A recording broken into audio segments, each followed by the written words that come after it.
Welcome to Author to Authority. I'm Kim Thompson-Pinder, and I'm so happy to have with me today Olympic Coach Ram Nayyar. Ram, how are you doing today? I'm good. Thanks a lot, Kim. Thanks for having me. And just before we get into the show today, I just want to let all the listeners and the watchers know that I love to give away things. So if you really want to enhance the power of your words in terms of being able to get clients for your business, then go to www.powerwords.pro/free book.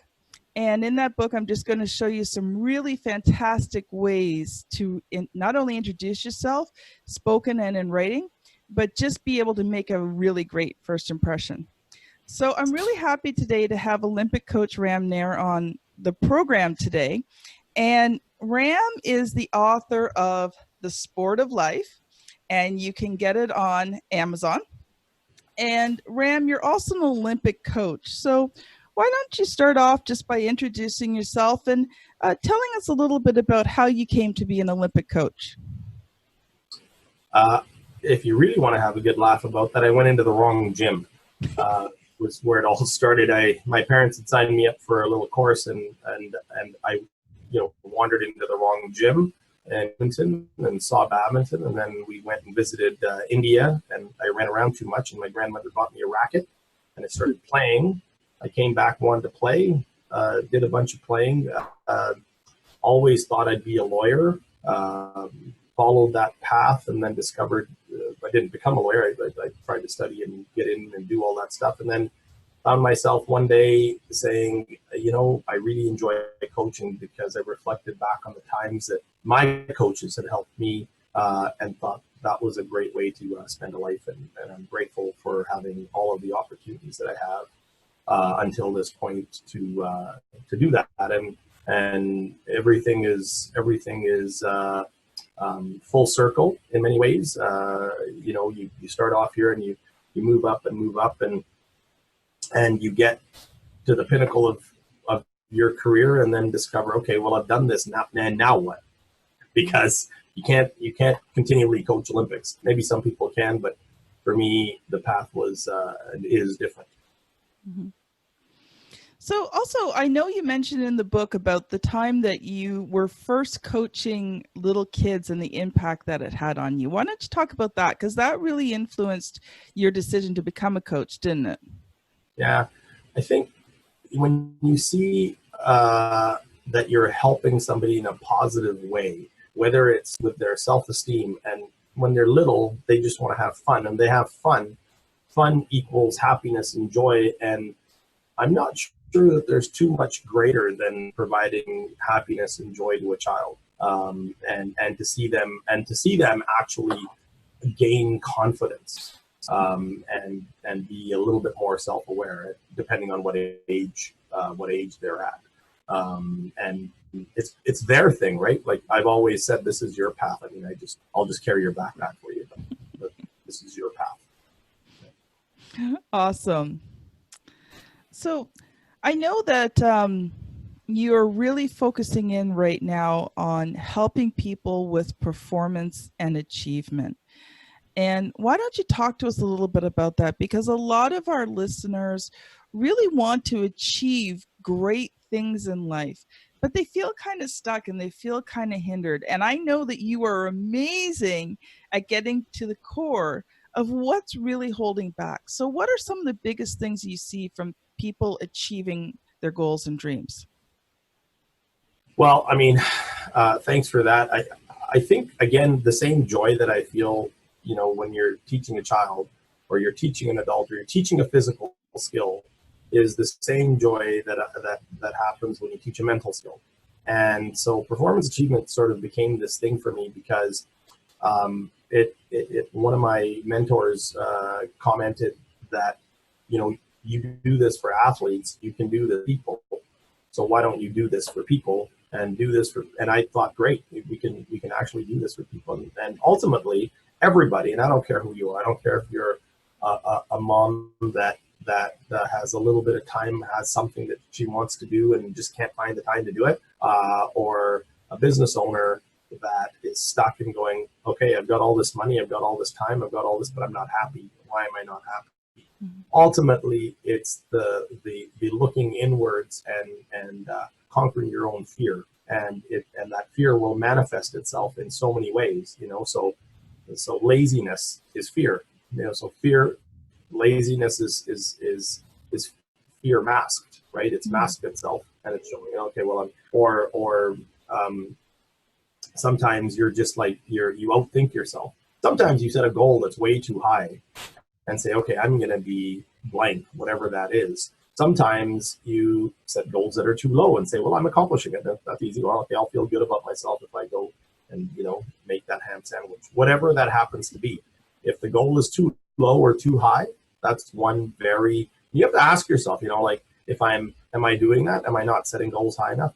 If something is blocking you, preventing you from doing that, that's fear.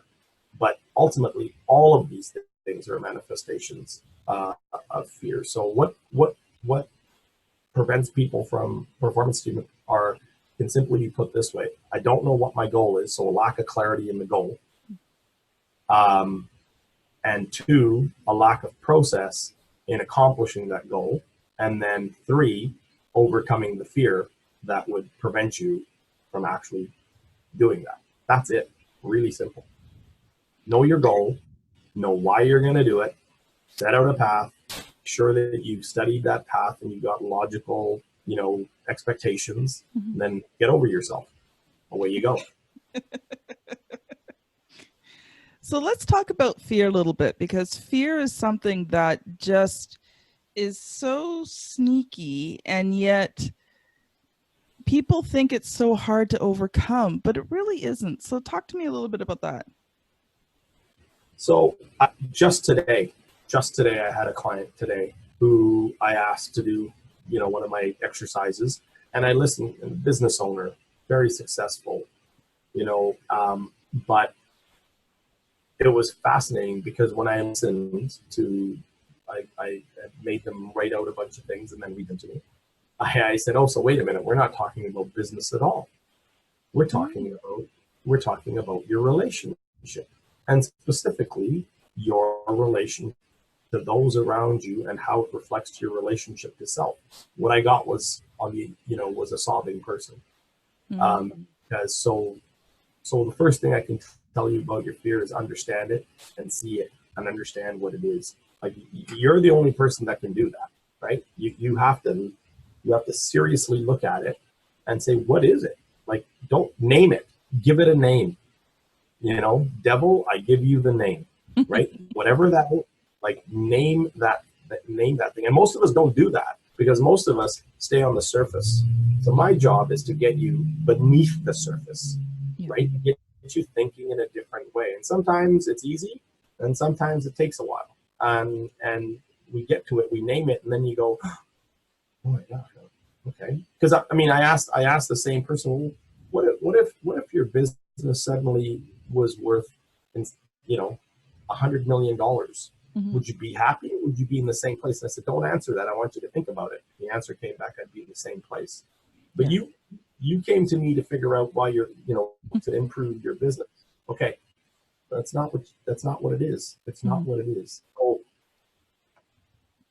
to get over fear is first the recognition, and second, the stupidity of most fears, right? Like, let's think about this. I'm not saying your fear is stupid. I'm saying, but when we actually unpack it, it actually is nothing.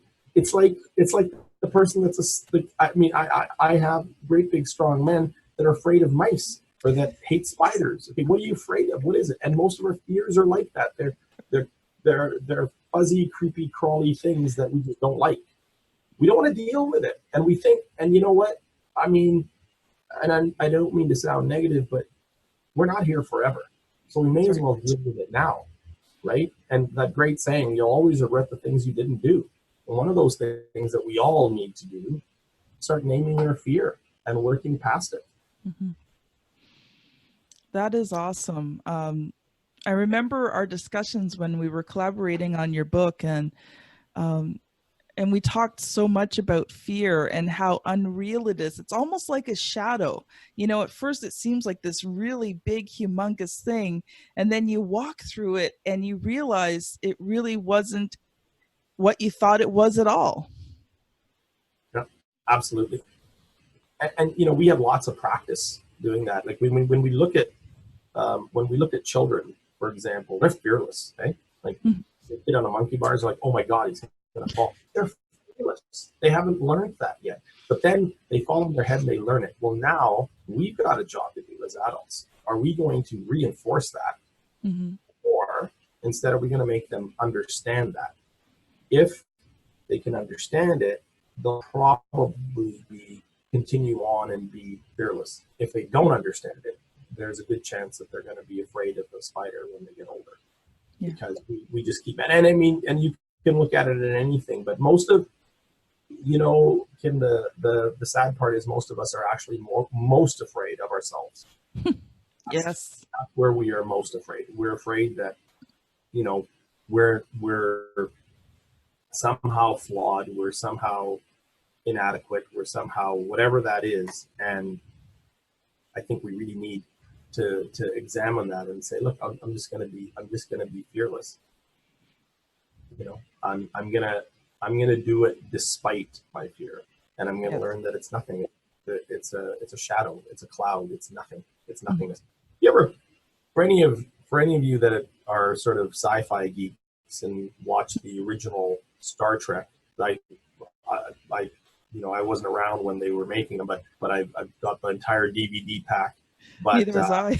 Yeah, there was one episode in which they wind up on some planet, and it's the gunfight at the OK Corral, and so they're playing roles, and the other guys are playing roles. So it's the Earps versus these guys, and they know they lose, right? History says they lose. The Earps win, they lose, except what they figure out is all of it's being created in their own mind. So Spock helps them and says, listen, the bullets are not real. They're shadows, specters, you know, and they get through it. They survive and they get out of the place where they were stuck. And I think life is like that. You know, we're afraid. How many of you out there are afraid to actually articulate what you want?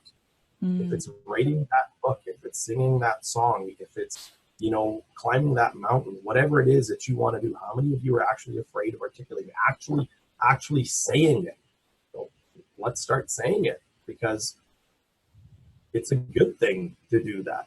Don't be afraid. Oh, you'll get ridiculed. So you'll get this. Okay, that may happen. I'm not saying it may not, but here's the one thing that won't happen. When you're 90 and rocking in your rocking chair, you'll look back and you'll be able to relive all of those wonderful things that you did. Yeah. Right? Because your life is on the other side of fear. Yes. Awesome. So let's switch topics a little bit to about your book. And first of all, I just want to say that, you know, it was just such an such an honor to be able to work with you on this book and actually collaborate with you to make it happen. But a lot of my listeners are actually people who are interested in writing books. And so I want to talk a little bit about your book and the process and what you went through going through this book and making it a reality. So first of all, tell us just a little bit about The Sport of Life. It is available on Amazon for anybody who wants it. Reaching true happiness and success through fearless living. Yeah, so The Sport of Life is basically me taking all the lessons I've learned on the Olympic journey, on the journey to becoming an Olympic coach, and all the things I've seen, you know, over the 20 years of what athletes do, what they do best, what they don't do so well, and then seeing how certain things affect certain people and how they can make their lives better. So and what's great about it is what's great about my book. What's great about it is it can resonate at any level. I've had teenagers read it and say, wow, that was cool, I pulled something out. And the nicest compliment I had was by a 90-year-old who said, you know what,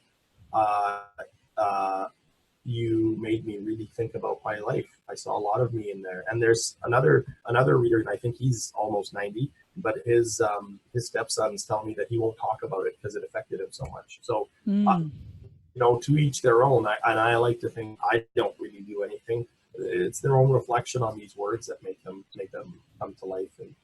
And certainly being able to collaborate with you was also, really my honor, in that you really helped to clarify. I'd have thoughts rolling around, and in case your listeners don't know, what Kim is really awesome at doing is asking good questions in your writing process. Like, why would you write that, or how might you write it differently?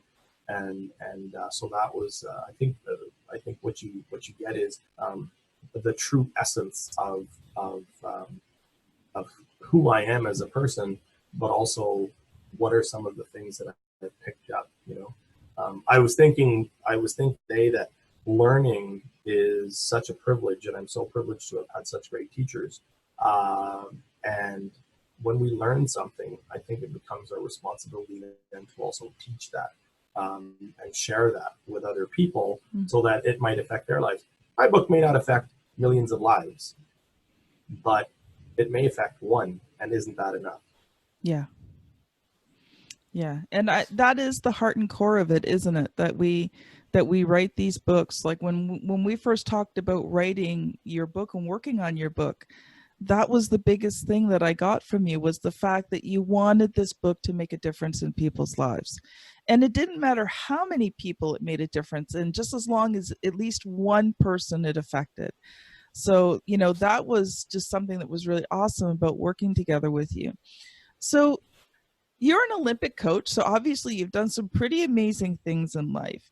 But tell me, what was the hardest thing about writing and getting this book out? Oh, that's simple. The fear that some people read my words and then judge me based on those words. Like, ultimately it's that fear to say, well, will it be good enough? Will it be this? Will it be, and I'm like, yeah, just do it. Like, just do it. Like, if you got, I'm very proud of this book. I'm very happy with the way it sounds, and the way it is, and everything to do with it. I'm grateful that I've been able to get it out there and write it. I'm grateful that people have responded to it in the fashion they have. At the end of the day, I think I've never had any fear of starting things. But yeah, all of us have. I mean, I have fears, and it was being judged. And then I sat back going, well, I don't care, because what other people think of me is none of my business. It really isn't. Like, I mean, I'd say that to all of your listeners. Like, hey, what other people think of you doesn't matter. It really doesn't. Well, one more question for you before we end today. So I remember after the book came out, you were traveling and you actually met up with some different people around the world who had read your book, and you didn't even know it. Yeah, that was shocking. So for all of the listeners, I travel a lot. I tend to live in a plane, and then people are like, "Oh, so you're that guy?" Yeah, and I'm like, "Where'd you get it?" Like, and I mean, I forgot where I was traveling. In fact, I think it was Asia. So it had already reached Asia. And the other thing I think is I've got a request right now to translate it. Some people would like to translate it into Danish. So apparently the Danish. So there's so many possibilities with once you've written a book, and I've got other books in me, and every time you do that creative process, you grow. I mean, I think one of the things that I would say to anybody is that book writing experience is going to help you grow, because you're going to need to examine it yourself, right? You're going to need to check your words out, and you're going to say, yeah, I think that, because I'm not just saying that, I think that, and then having that boldness to get it in print and get it out there, because I don't control who reads it now, right? It's in the public domain. So and hey, if you're afraid of that, we can get you over that too. There's virtually, because it's nonsensical again, unless a person picks up a phone or email or whatever and then reaches out to you and says, hey, you wrote this, I like it. I had that happen today. It wasn't about the book, it was about something else. Did you actually say this? I mean, I hadn't, but it's like, if you have, you're able to then say, well, this is why I said it. This is my perspective. And if you have said it, you know, that's what you can do. And if you haven't said it, you go, I'm not sure really what you mean. So either way, there's no fear about writing a book. But I think it was and continues to be an incredibly powerful experience. It also allowed me to grow my business in different ways, because, as you know, Kim, after the last Olympics, that was the point for me to step away from that, because and I don't believe, I see the folks, is I don't believe in repeat. Don't keep repeating your life over and over again. Yeah. You know, you can do things once or twice, but once you get into 3, 4, 5, 6, now you're on repeat, right? And you have to ask yourself, what is that repeat giving you anymore? And so every book is new. I can maybe I'll write 10 more books. I don't know, maybe 20, who knows? But they won't, no 2 books are going to be the same. Number one. And number two, it's allowed me, people now ask me, they ask me, well, you said this in the book, and I thought that was really interesting. What can you tell me more about that? So it allows for great questioning. Awesome. So Coach Ram, how can people connect with you? How can they get your things? How can they talk to you? Just share a little bit about that, and because we want to give the listeners an opportunity to be able to actually learn a little bit more from you. So if you either Google my name or simply put in fearlessnessconsulting.com into your URL, you'll go to my website, and there's some articles there that tells you what we do. It tells you what the company does, ways I can help. You can email me from there. It's got some other contact information in case you want to make a phone call. I do offer a quick complimentary check-in, 30 to 45 minutes, where we can see if there's a fit and we can work together. And I work with individuals, organizations, and groups of all varying sizes and descriptions. Well, thank you so much, Coach Ram, for being on the show. And this is Kim Thompson-Pinder from Author to Authority.